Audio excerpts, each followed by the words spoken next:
Hi viewers, welcome to learning programming language. C language सीखने की इस सीरीज़ में आज हमारा 8 लेक्चर है, जिसमें हम डिटेल में डिस्कस करेंगे वेरिएबल डिक्लेरेशन को, वेरिएबल इनिशियलाइजेशन को एंड वेरिएबल डिफिनेशन। ठीक है, जो हमारे न्यू व्यूवर्स हैं, अगर उन्होंने हमारी इससे पहले वीडियोस नहीं देखी तो इससे पहले तमाम वीडियोस जो है हमारी आई बटन में मौजूद है, वो देख सकते हैं। चलिए आए अपना लेक्चर स्टार्ट करते हैं और डिटेल में इनको डिस्कस करते हैं। हमारे पास आते हैं सी वेरिएबल्स। सी वेरिएबल्स को हम किस लिए यूज़ करते हैं? फॉर एग्जांपल, हमारे पास कोई वैल्यू है, उसे हम अपने प्रोग्राम में यूज़ करना चाहते हैं, तो उसके लिए हम एक वेरिएबल बनाएंगे, उसमें इस वैल्यू को स्टोर करवाएंगे और अपने प्रोग्राम में यूज़ करेंगे। इसलिए हम सी वेरिएबल्स को यूज़ करते हैं। फिर हम कह रहे हैं the value stored in the C variables may be change during program execution. तो वेरिएबल्स जो होते हैं चेंज होते रहते हैं एग्जीक्यूशन के दौरान। फिर हमारे पास C is a strongly type language. Strongly type language का मतलब क्या है? इसका मतलब ये है कि हम जो वेरिएबल यूज़ करते हैं उनको यूज़ से पहले उनका डिक्लेयर होना मस्ट है। पहले हम उनको डिक्लेयर करेंगे, फिर हम इनका यूज़ करेंगे। Variable declaration. वेरिएबल डिक्लेरेशन जो होती है, डिटेल्स होती है वेरिएबल्स के बारे में कि वेरिएबल्स की टाइप कौन सी है, उसका नाम कौन सा है, और जैसी टाइप है उसी टाइप के मुताबिक हम उसमें वैल्यू स्टोर करें। वेरिएबल डिक्लेरेशन जो होती है वो कंपाइलर को डिटेल देती है वेरिएबल्स के बारे में, और कंपाइलर जो है इससे डिटरमिन करता है कि किसी वेरिएबल्स को कितनी मेमोरी चाहिए, क्योंकि डिफरेंट टाइप ऑफ वेरिएबल्स जो होते हैं उन्हें डिफरेंट मेमोरी चाहिए होती है। फॉर एग्जांपल, हमारे पास इंटीजर वेरिएबल है तो उसे 2 बाइट चाहिए मेमोरी चाहिए होती है, और हमारे पास इंटीजर के अलावा जो करैक्टर होता है उसे 1 बाइट मेमोरी चाहिए होती है। डिफरेंट टाइप्स की जो वेरिएबल्स होते हैं उन्हें डिफरेंट मेमोरी चाहिए होती है।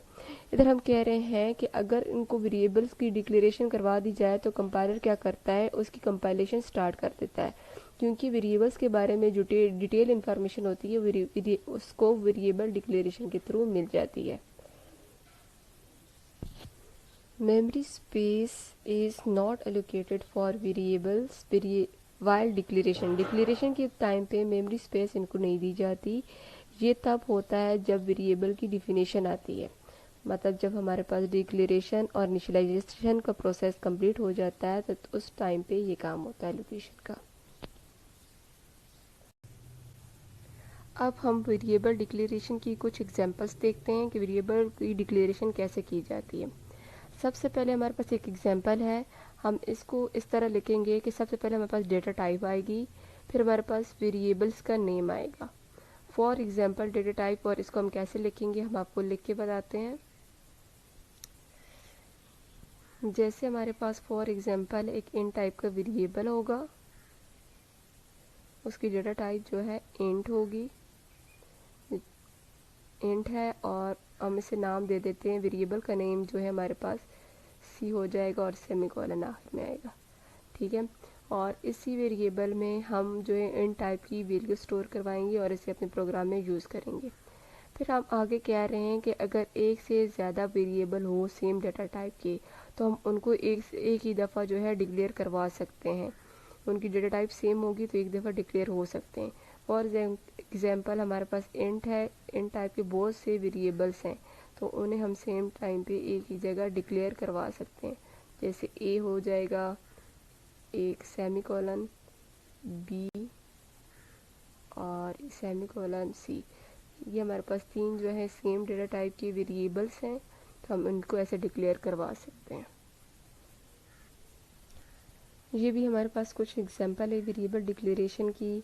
इंट है और ये इंट डेटा टाइप है और वेरिएबल का नाम ए है। इस तरह फ्लोट है और वेरिएबल्स इसका नाम है। और इसी तरह हम ये देखें कि दो वेरिएबल्स हैं जिनकी डेटा टाइप फ्लोट है, तो उनको एक सेम ही टाइम पे डिक्लेयर करवा रहे हैं। ये जो डेटा टाइप होती है, हमने पहले भी कहा था, ये कंपाइलर को इन्फॉर्मेशन देती है कि कितनी मेमोरी चाहिए होगी इस वेरिएबल को। तो चलें अब आगे देखते हैं। वेरिएबल इनिशियलाइजेशन में क्या होता है कि वेरिएबल्स को वैल्यू दी जाती है डिक्लेरेशन के टाइम पे। ठीक है, और इसके लिए हम यूज़ करते हैं इक्वल का साइन। इक्वल के जो हमारे पास लेफ्ट साइड पे वेरिएबल्स का नेम होता है और राइट साइड पे हमारे पास जो होता है वैल्यूज़ होती है। तो इसको भी हम आपको लिख के बताते हैं कि हम क्या कहना चाह रहे हैं।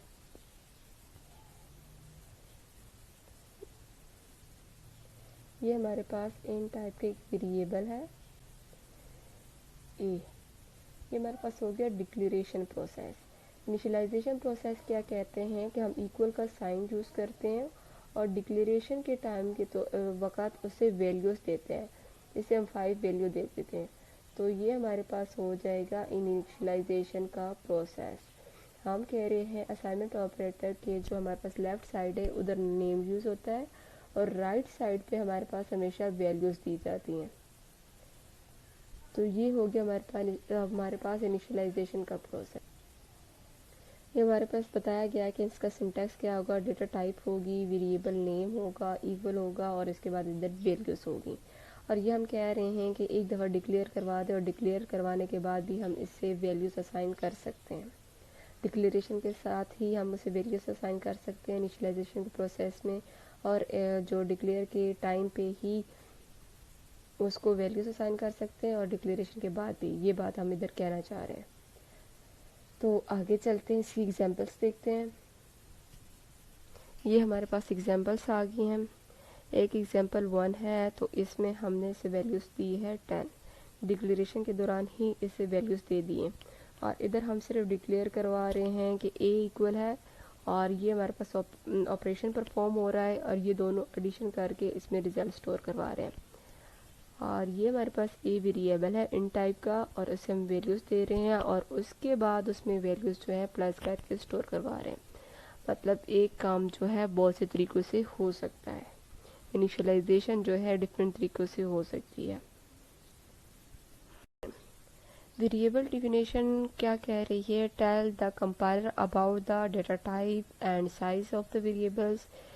Variable definition allocate memory to the variables. Simple अल्फाज में हम इधर कहना चाह रहे हैं कि वेरिएबल की डिक्लेरेशन और इनिशियलाइजेशन को जब मिलाया जाता है तो वो हमारे पास बन जाता है डिफिनेशन। ठीक है, जैसे कि वेरिएबल डिफिनेशन का सिंटैक्स हमारे पास आ गया है। डेटा टाइप है, वेरिएबल का नेम है, ये हमारे पास होगा डिक्लेरेशन पार्ट और हम इसे वैल्यू असाइन कर देते हैं असाइनमेंट ऑपरेटर के साथ। तो ये हमारे पास हो गया इनिशियलाइजेशन का पार्ट। तो इसलिए हम कहते हैं जब इन दोनों को कंबाइन कर दिया जाता है तो हमारे पास डिफिनेशन पार्ट बन जाता है। और इधर हम कह रहे हैं कि एक से ज़्यादा वेरिएबल हों तो डिफिनेशन का प्रोसेस क्या होगा। तो हमारे पास डेटा टाइप आएगी, डेटा टाइप एक दफ़ा ही लिखेंगे, वेरिएबल्स नेम आएगा और उसे वैल्यूज असाइन कर देंगे, फिर कॉमा से सेपरेट करते जाएंगे और इसी तरह बाकी वेरिएबल्स को वैल्यूज देते जाएंगे। तो ये हो गया हमारे पास वेरिएबल डिफिनीशन। ये आ गई हैं हमारे पास इसकी कुछ एग्जांपल्स। जो हमारे पास आएगा इंट a इक्वल टू 10, ये हमारे पास होगी डिफिनेशन। और एक से ज़्यादा वेरिएबल्स होंगे तो हम इस तरह कॉमा से सेपरेट करके उनको लिखेंगे और ये हमारे पास फ्लोट डेटा टाइप आएगी और फ्लोट के साथ इस वेरिएबल को लिख देंगे। ये हमारे पास हो गए डिफिनेशन का प्रोसेस कंप्लीट। अब हमारे पास एग्जांपल है और इस एग्जांपल में हम बताएंगे कि इधर क्या हो रहा है, इनिशियलाइजेशन हो रही है, डिक्लेरेशन हो रही है या डिफिनेशन हो रही है। तो इस तरह की एक्सरसाइज आप भी प्रैक्टिस कीजिएगा ताकि आपको बेहतर तरीके से समझ आ सके। चले आए देखते हैं एग्जांपल्स को। इंट ए और इधर अगर हम सेमी कॉलन लगा देते तो हमारे पास बन जाती डिक्लेरेशन। हम वैल्यूज़ भी असाइन कर रहे हैं, तो हम जब वैल्यूज़ असाइन कर देते हैं तो वो हम क्या कहते हैं, इनिशियलाइजेशन। ठीक है, और फिर हमने डिफिनेशन में कहा था कि डिक्लेरेशन और इनिशियलाइजेशन को जब एक साथ किया जाता है तो वो हमारे पास बन जाता है डिफिनेशन। ठीक है, ये इनिशियलाइजेशन और डिफिनेशन दोनों हो गया। फिर हमारे पास आता है करैक्टर और एक से ज़्यादा वेरिएबल्स हैं और उनको हम वैल्यूज़ भी दे रहे हैं, तो ये भी हमारे पास इनिशियलाइजेशन और डिफिनेशन दोनों चीज़ें होंगी।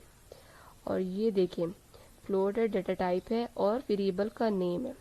ये हमने क्या कहा था, डेटा टाइप और नेम जो है हम कब देते हैं, डिक्लेरेशन जब होती है, और जब हम उसे वैल्यूज असाइन कर देते हैं तो हमारे पास क्या बन जाता है, इनिशियलाइजेशन का प्रोसेस।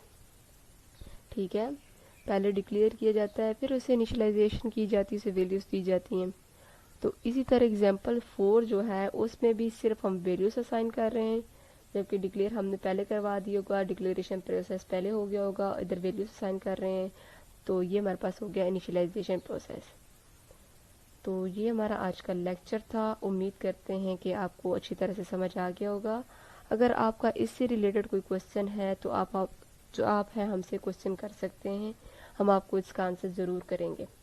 अगर आपको हमारा लेक्चर जो है वीडियोस अच्छी लगती हैं तो हमारे चैनल को सब्सक्राइब कर दें, हमारी वीडियो को लाइक कर दें और हमारे वीडियोस को शेयर करें ज़्यादा से ज़्यादा, ताकि हम आपको इससे ज़्यादा वीडियोस बना सकें।